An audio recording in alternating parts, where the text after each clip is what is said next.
Grant, thank you very much for your time. We're hearing Israel and the Palestinians have agreed to a new 72-hour ceasefire in Gaza. What do you make of this? Well, they've agreed to ceasefires in the past. We've had about 5 or 6, and they've all broken down at some point down the road. What I'm thinking about tomorrow is that it looks like this one will stick. I think Israel has no real reason to keep boots on the ground.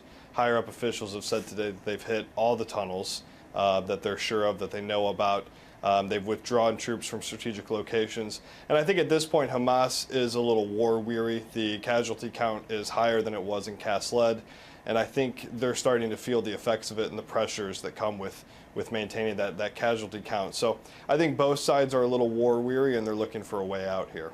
And with Israel slowing its campaign, how much of that do you think is international pressure? Well, I'm not sure we can credit too much of it to international pressure. Israel put boots on the ground to achieve a primary strategic objective, and that was to eradicate all the tunnels. And they had said all along that they thought there might be up to 40 tunnels. Before the weekend, they said they'd hit about 33 to 34 of them. And then today, they said that they have hit all of them that they know about. So they were always going to fulfill and achieve their primary objective here, and that is a primary security concern. There were pressures from the international community, but they've withstood most of those. And yet did not Benjamin Netanyahu say that he would continue the campaign even once the tunnels had been destroyed?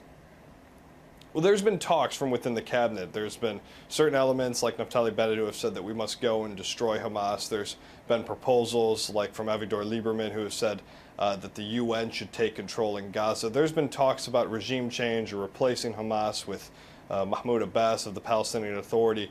But the primary objective has always been the tunnels. And I think once that's achieved, you will see Israel gradually pull out boots from the ground.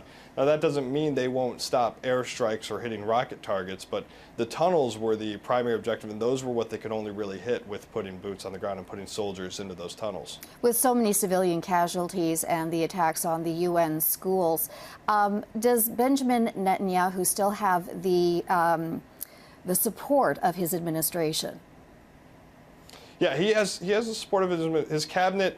Has at times tried to circumvent him or to flank him politically, but they know that right now he does enjoy a vast, overwhelming support from the Israeli public who have supported this mission. At one point, the polls were 86% supporting the prime minister and his actions in Gaza. And so I think they know that right now he's viewed as a very strong leader, and there's a lot of support on the Israeli side for fulfilling this mission, especially eradicating the tunnels and taking down most of the rocket capabilities. So now that a 3-day ceasefire has been announced starting tomorrow, do you think that will be the end of it? You said perhaps further airstrikes, but as far as a ground campaign by Israel? I think as far as the ground campaign, we're seeing the light at the end of the tunnel here. I think Israel is pulling troops back. I think there will be skirmishes. There were already rockets fired today, even after talks of the ceasefire were leaked out. Even in the run-up in the hours to the ceasefire, the last 72-hour ceasefire, there was that incident where sources within Hamas had claimed that they had kidnapped a soldier. Israel said they didn't know about the soldier. There was a time frame difference where they were wondering if that happened before or after 8 a.m.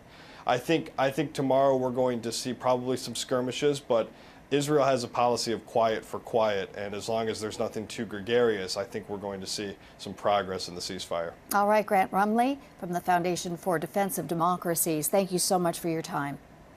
Thank you for having me.